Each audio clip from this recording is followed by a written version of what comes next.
తెలంగాణ ప్రజలందరికీ నమస్తే అండి. మూసీ పరివాహక ప్రాంతంలో చరిత్రాత్మక భవనాలను పర్యాటక ప్రాంతాలుగా తీర్చిదిద్దుతామని ముఖ్యమంత్రి రేవంత్ రెడ్డి అన్నారు. హైదరాబాద్ సంస్కృతిని ప్రతిబింబించే కట్టడాల పరిరక్షణకు ముందుకు రావాలని ఆయన పారిశ్రామికవేత్తలకు సూచించారు. రాష్ట్రంలో సంక్షేమంతో పాటు పర్యాటక రంగాన్ని కూడా ముందుకు తీసుకెళ్తామని రాష్ట్ర ముఖ్యమంత్రి రేవంత్ రెడ్డి తెలిపారు.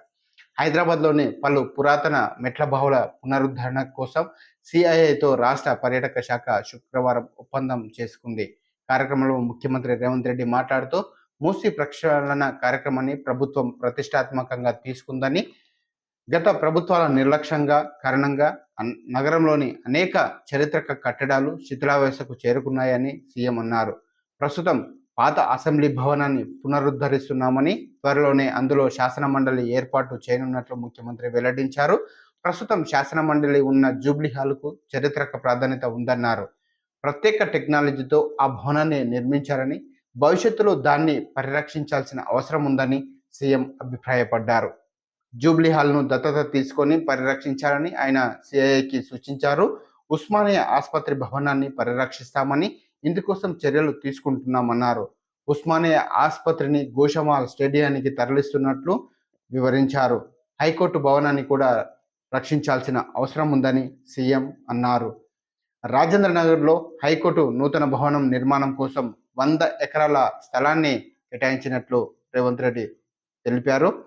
హైదరాబాద్ సిటీ కాలేజ్ భవనంతో పాటు పురాణపుల్ బ్రిడ్జ్ వంటి చారిత్రక కట్టడాలను పరిరక్షించుకోవాల్సిన అవసరం ఉందన్నారు. ఇప్పటికే చార్మినార్ పరిరక్షణ ప్రాజెక్టు కొనసాగుతుందన్నారు.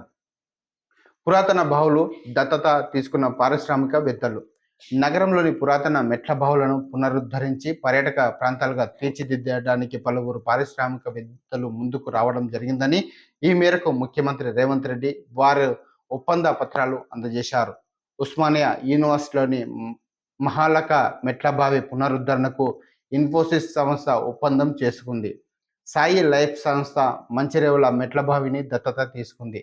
భారత్ బయోటిక్ సంస్థ సాలార్జంగ్ మ్యూజియాన్ని తీసుకోగా అమ్మపల్లి బావులను పునరుద్ధరించనున్నది. అకాడమిక్ మెట్ల బావిని, దొడ్ల డైరీ పలక్నామా మెట్ల బావిని టీజీఆర్టీసీ సంస్థ, రెసిడెన్సీ మెట్ల బావిని కోటి ఉమెన్స్ కాలేజీ దత్తత తీసుకొని పునరుద్ధరించనున్నాయి. ఇకపోతే ప్రభుత్వ పాఠశాలలో చదివే విద్యార్థులు ఉచితంగా రాష్ట్రంలో పర్యాటక చారిత్రక ప్రాంతాలను సందర్శించే అవకాశం కల్పిస్తున్నట్లు ముఖ్యమంత్రి రేవంత్ రెడ్డి తెలిపారు. ఇందుకోసం తెలంగాణ దర్శిని కార్యక్రమాన్ని తీసుకురావడం జరిగిందని రేవంత్ రెడ్డి తెలిపారు. దానికి సంబంధించిన జీవోను కూడా ఇప్పటికే జారీ చేశామన్నారు. చారిత్రక పర్యాటక ప్రాంతాల గురించి విద్యార్థులకు అవగాహన కల్పించడంతో పాటు తెలంగాణ దర్శిని తీసుకువస్తున్నట్లు సీఎం వివరించారు. కార్యక్రమంలో రాష్ట్ర పర్యాటక శాఖ మంత్రి Jupally Krishnarao, tourism principal secretary Vaniprasad, CII Telangana chairman Sai Prasad, ముఖ్యమంత్రి ప్రత్యేక కార్యదర్శి అజిత్ రెడ్డి, ముఖ్యమంత్రి ఓఎస్డి వేముల శ్రీనివాసులు తదితరులు పాల్గొన్నారు.